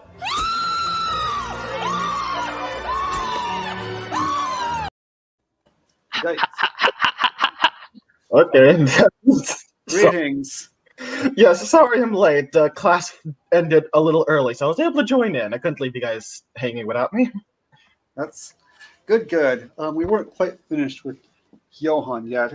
Oh, I did want to mention how much fun it is to listen to the dialogue because of the way he does the voices. It just. Oh yeah, I was gonna say your Russian voice, very nice. Thank you. And every now and then there's something of a question of wording and stuff like that in terms of the English language. Oh, and tenses, are they present tense or past tense? Well, I have never paid attention on English class, so that's the Dutch life. So yeah, I really like to try to improve on that, but yeah, being dyslexic doesn't help, especially when you really need to reread every single sentence. Yes. Yes. Ah, it's so annoying. Lots of fun though. I was laughing while listening. Yeah, to the idea of the whole story was that the king goes down with his ship, so every crew gets fucked over by the king, and then in the end the other faction is like, what the fuck just happened? Well, makes sense to me. That's how I would do it if I were the king. If I were going to die, everyone else will die too.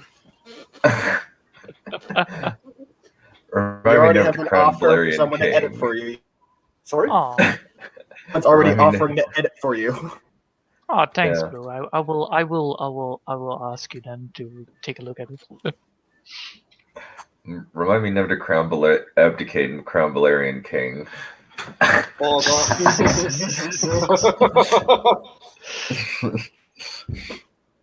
Well, at least Count Balerion is not the king of pan jokes, because that would be fantastic.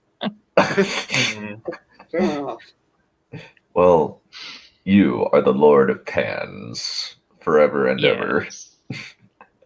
Extremely dual-wielding raccoon pan-wielding masters. Indeed. Okay. Now I need to figure out what I want to read for the next 15 minutes before I run off to have my brain melted. Yeah. Melted. Yeah, by Miss Maggie May Fish. I hope you brought some, how do you say, worms with you if you want to go fishing.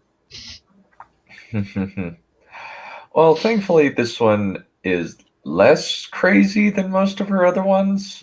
Mostly because it's mostly not her talking. Is this the gay Lord of the Rings thing again? Oh, yes, it is. Yeah, I guess we'll have to do that eventually. Yeah. It's pretty gay, though. God help us. Indeed. No, I think he's probably abandoned. And I think if we go in that direction, he's probably abandoned us. Hey, I'm not taking it. I'm not helping you out with this one anymore, boys. This is your affair. Okay. So what are y'all in the mood for? What kind of piece of my writing should something not too grim and dark? Dragon Blasters. I read that last week. I need doesn't matter again.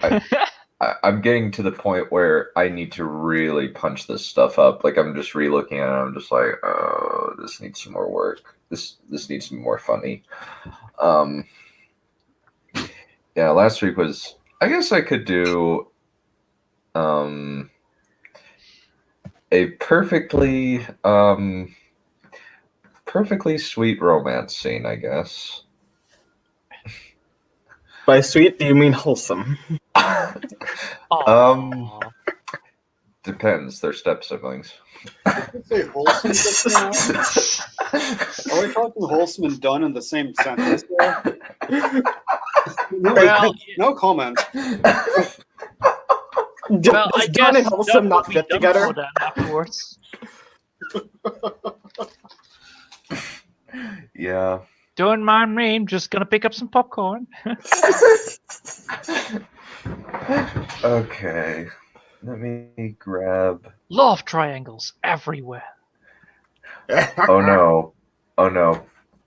Polyamory.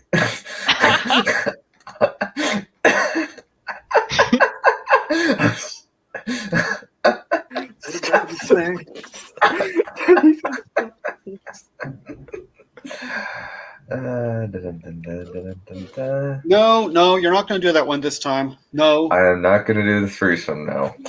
Good. That's going to be published in about a year. This is a kids-friendly show. You should realize that, right? Kids-friendly? We talk about Nazis and all that stuff, so yeah, kids-friendly. I talked about cannibalism in my first appearance. How is that kid-friendly? I have no idea. I'm just need to have that bingo card filled, alright? Welcome to Dunstream. We redefine what is kid-friendly. I don't know if that is a good thing. Let's just say it's good for YouTube's sake. Yeah. Okay. Alrighty. So this is Wrath of the Dragon. It is the... Alrighty, I've redefined the order. I believe that this will be book 6 in the Dragonlord Annals. This won't be coming out for another year or so, possibly 2. I'm not sure yet. But I know for sure Second Dragonstrife is coming out next year, and War of Shadow is coming out next year. And I'll have to check what else, and possibly Queen of the Ashes is coming out next year. It might come out in fall. I'm deciding. But either way, let me read.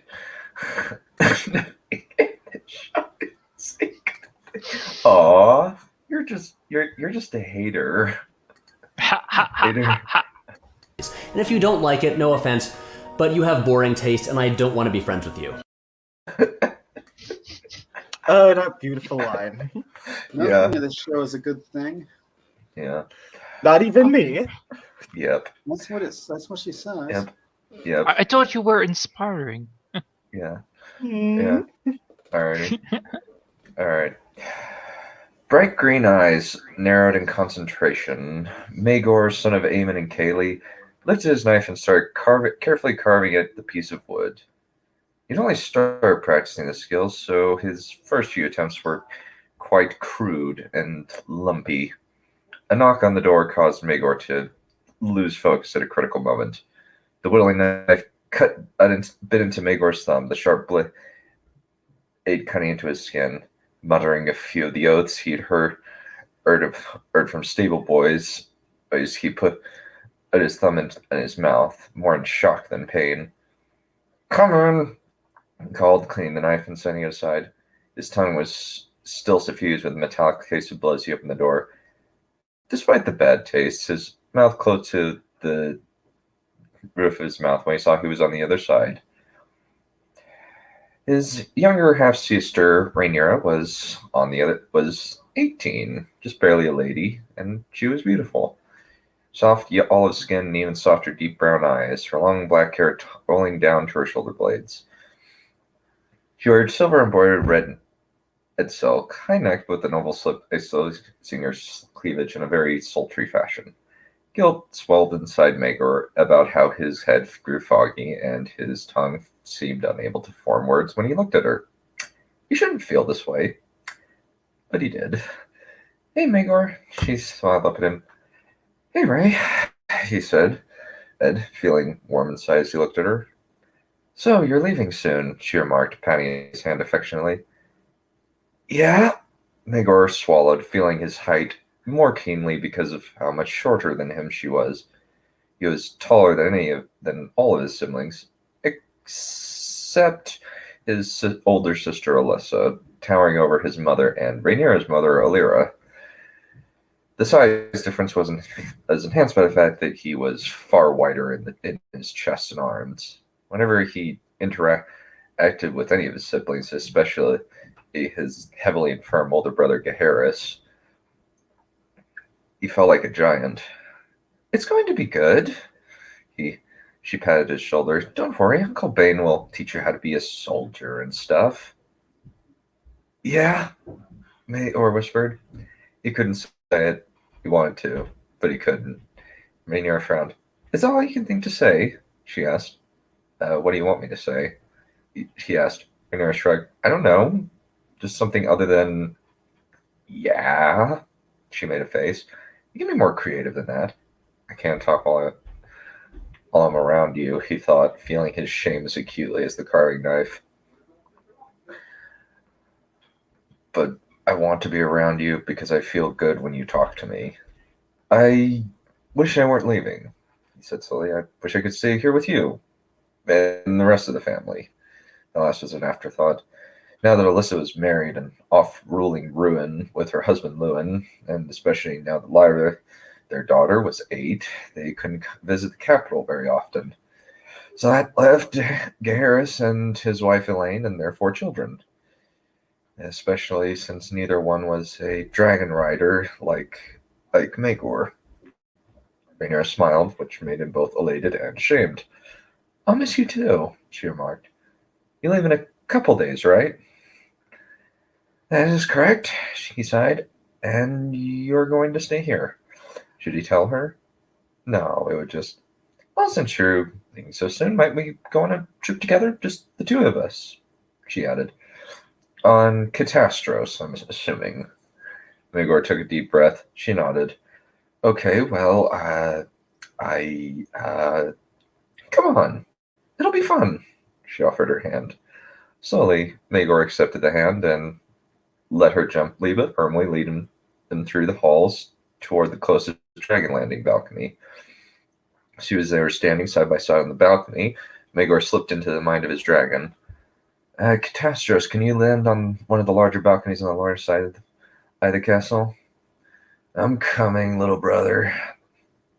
Catastros' deep musical voice resonated inside Maegor's head.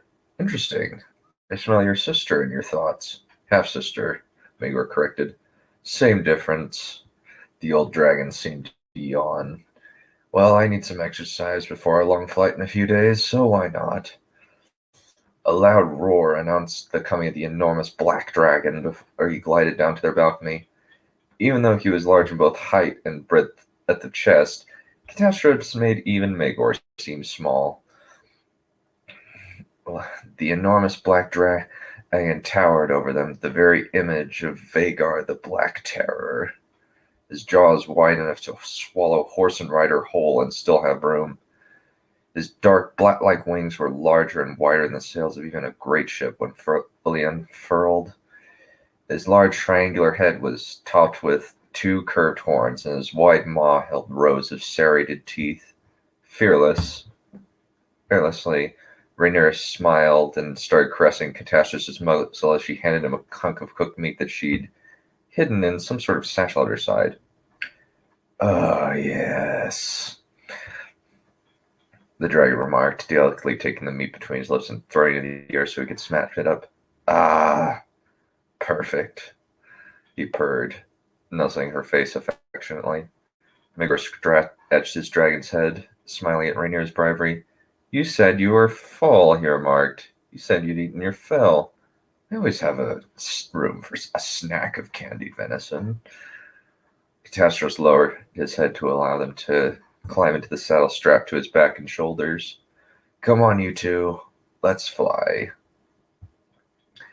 Somewhat imperiously, Rhaenyra held her arms to the sides, indicating to Maegor she wanted him to pick her up and place her on the massive dragon's back. She complied quickly, telling himself to ignore or how she felt as he helped her into the saddle. In short order, both of them were sitting in the saddle, Maegor in front of his younger half-sister, somewhat uncomfortably aware of her pressed against his back as she wrapped her arms tightly around his waist.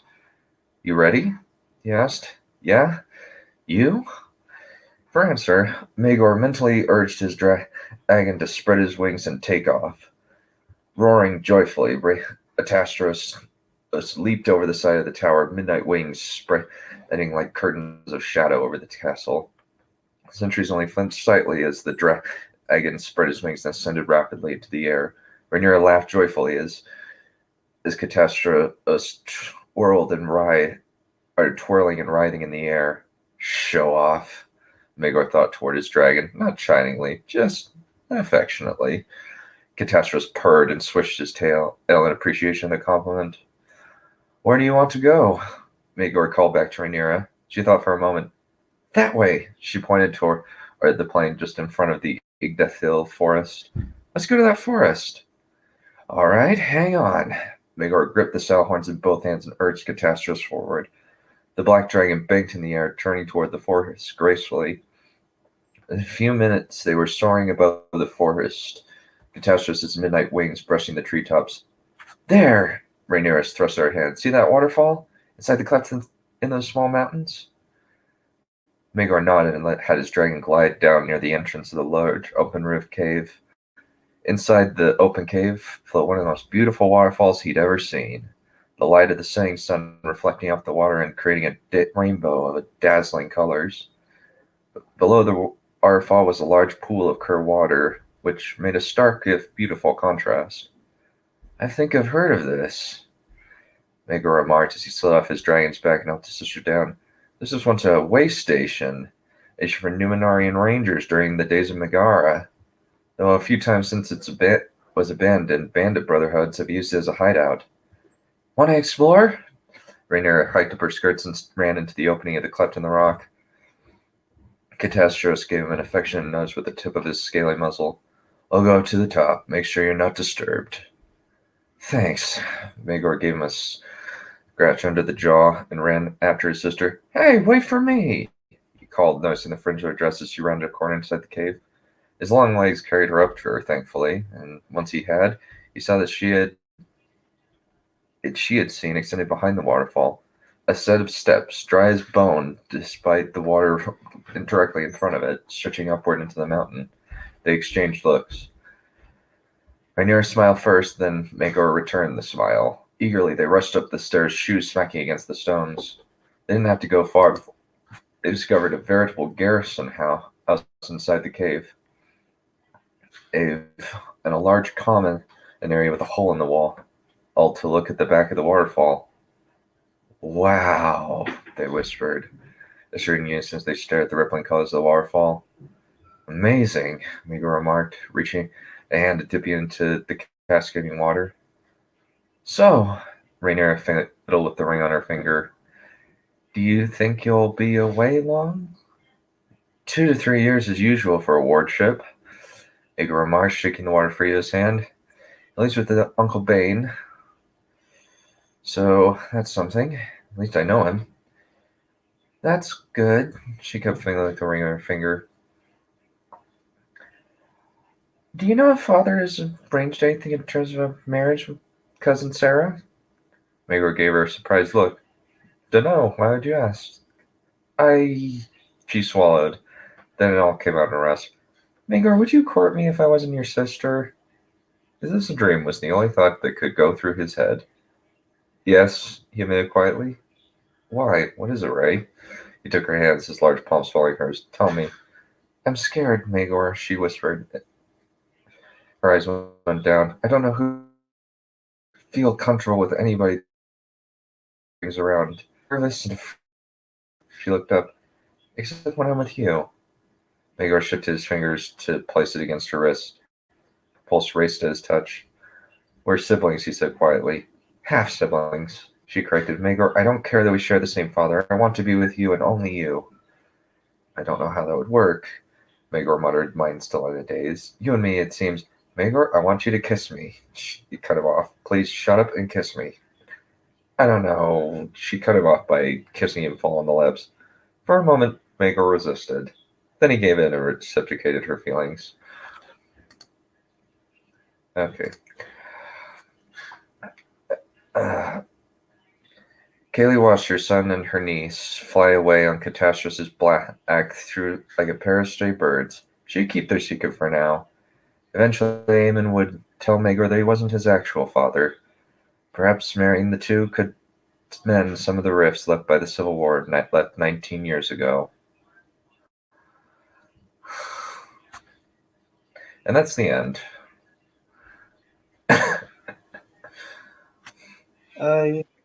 You got me through the whole story, but then I felt like you betrayed me.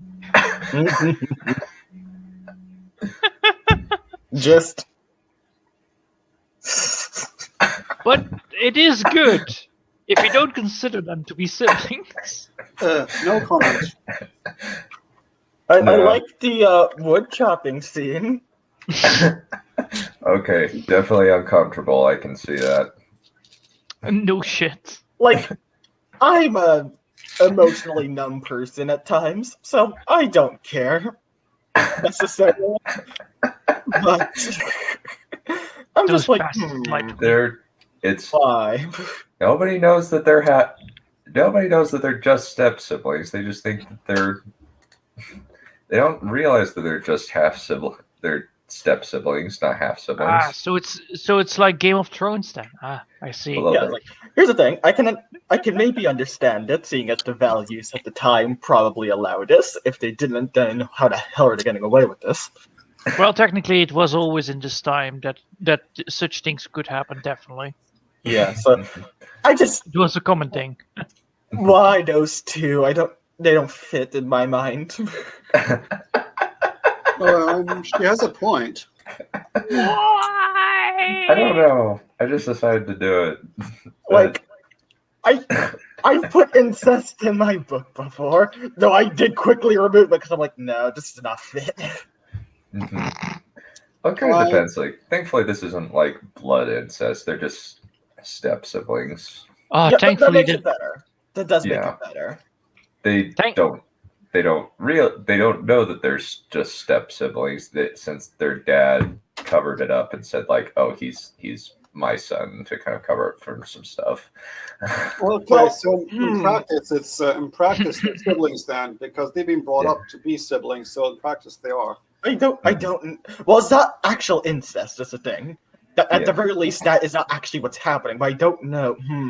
They think they're siblings, but they're actually not. Does that make this better or worse?